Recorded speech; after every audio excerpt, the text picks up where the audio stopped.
जय माता दी। हर हर महादेव। एक बच्चे का प्रश्न है कि माँ, क्या नेगेटिव चीज़ों को हम अपने खुद से उतारा करके कैसे अपने आप को ठीक कर सकते हैं बिना किसी दरबार और बिना किसी सहायता के। तो मैं उस बच्चे के लिए आज का ये वीडियो लेकर के आई हूँ। आपको चौकी और दरबार भटकने की ज़रूरत नहीं है। आप स्वयं अपने घर पर इस उतारे को कर सकते हो बिना किसी गुरु या बिना किसी की राय से। तो अगर आप लोग मेरे चैनल पर नए हो तो चैनल को लाइक और सब्सक्राइब कर देना। कमेंट में जय माँ काली का जयकारा ज़रूर लगाना सभी बच्चे। तो आज का ये उपाय जो मैं बताने वाली हूँ, ये उपाय उन व्यक्तियों के लिए है जिनको काफ़ी समय से बीमारी लगी हुई है। रिपोर्ट जब आती है तो नॉर्मल आती है, या संतान की प्राप्ति नहीं हो रही है, कोई कमी भी नहीं है और संतान की प्राप्ति भी नहीं हो पा रही है। आपके पैरों में दर्द होना, बहुत ज़्यादा ऐंठन दर्द होना, सीने पे दबाव रहना, झटके लगना, कमर में दर्द रहना, बहुत पुराना दर्द हो गया है, हमेशा कमर में दर्द रहता है, और सिर भारी रहना, ये सब चीज़ें जिन व्यक्तियों के साथ होती हैं तो उनके ऊपर प्रेत बाधा है। तो ये तो हो गई शारीरिक प्रेत बाधा। और ये उपाय जो आज मैं बताने वाली हूँ, चाहे आपके घर में प्रेत बाधा हो या शरीर के ऊपर प्रेत बाधा हो, दोनों के लिए ये उपाय किया जाता है। अगर आपके घर में प्रेत बाधा है तो आपके घर की कोई बरकत नहीं हो रही है, चारों तरफ के रास्ते बंद हो चुके हैं, आपके घर में कमाई तो है पर रुकती नहीं है, 1 रुपये अगर आता है तो 2 रुपये जाने की रास्ता बना लेता है, कर्जा बहुत ज़्यादा हो चुका है, कहीं भी रास्ते नज़र नहीं आ रहे हैं, माता काली की पूजा भी बहुत ज़्यादा करते हैं फिर भी कोई हमारा काम नहीं बनता है। तो आपके घर में भी कहीं ना कहीं नेगेटिव चीज़ें हैं जिस वजह से ये सब चीज़ें हो रही हैं। अचानक से लड़ाई झगड़ा का हो जाना, घर में से गंदी बदबू आना, हमेशा किसी ना किसी बात को लेकर के टेंशन रहना, ये सब चीज़ें होती हैं जब हमारे घर में कोई नेगेटिव चीज़ होती है। तो चलिए बढ़ते हैं उस ओर कि इसका उपाय क्या है और इससे हम किसी के भी बिना, किसी चौकी दरबार के बिना अपने घर का खुद से संकट काट सकते हैं। तो इसके लिए आपको एक नींबू लाना है।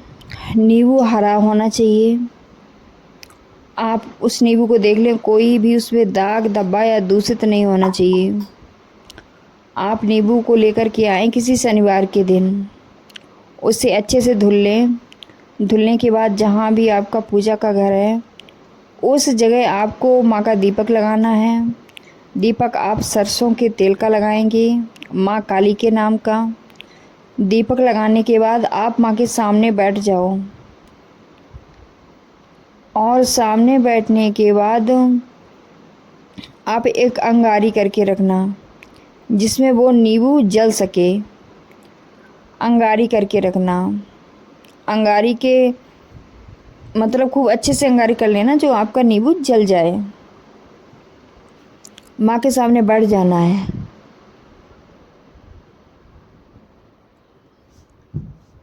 उस नींबू को हाथ में लेकर के, और आपको लौंगे लेनी है। लौंगे ऐसी हो बिल्कुल फूल वाली।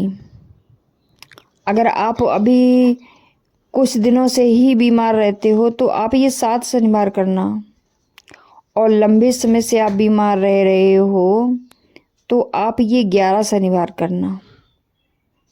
11 शनिवार ज़्यादा बेहतर रहेगा क्योंकि बहुत ज़्यादा कुछ इसमें खर्चा भी नहीं है।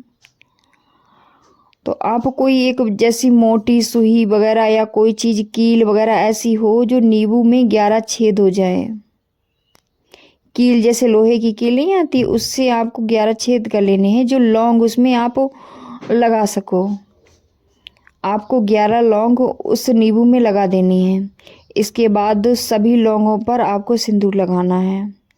सिंदूर लगाने के बाद आप उस नींबू को अपने आज्ञा चक्र पर रखो, माँ से प्रार्थना करो माँ को बताओ, अपना नाम बताओ माँ को, और जो भी आपके साथ समस्या घटित हो रही है सारी समस्या बताओ। माँ से प्रार्थना करो, हे माँ जगत जननी जगदम्बा, तुम तो पूरे संसार के दुख हरने वाली हो और अपने बच्चों को कभी माँ पीड़ा में नहीं देखती है, तो मेरा संकट काटो माँ। ऐसे माँ से प्रार्थना करनी है। माँ का आवाहन करना है कि आओ माँ कालका, अपने बच्चे का संकट काटो, आओ माँ कालका। इस तरह से माँ का आवाहन करके आप जो आज्ञा चक्र पर नींबू रखा था, आप मतलब उल्टा उतारा करेंगे। उल्टा उतारा आपको 11 बार ही करना है। जितनी लौंगे लगाओगे उतना ही उतारा करना है। 11 बार उतारा करने के बाद माँ के सामने रख के, चाकू आपका नया होना चाहिए, पहले यूज ना किया गया हो। उस नए चाकू से आपको नींबू काट देना है। नींबू काटते वक्त आपको ओम क्रीम कालका नमः मंत्र का जाप करना है और अपने मन में आपको भाव रखना है कि अब आज से मेरे सारे संकट कट जाएंगे। माँ संकटों को लेकर के चली जाएगी। नींबू को दोनों हाथ में लेना है। माँ से प्रार्थना करनी है कि हे माँ जगत जननी, ये अपना भोग स्वीकार करो और मेरे ऊपर जो भी संकट था उसे लेकर के जाओ। इस तरह से आपको 11 बार ही माँ से प्रार्थना करनी है। प्रार्थना करने के बाद उस नींबू को हवन कुंड में जो आपने अग्नि पर ज्वलित की थी उसमें डाल देना है।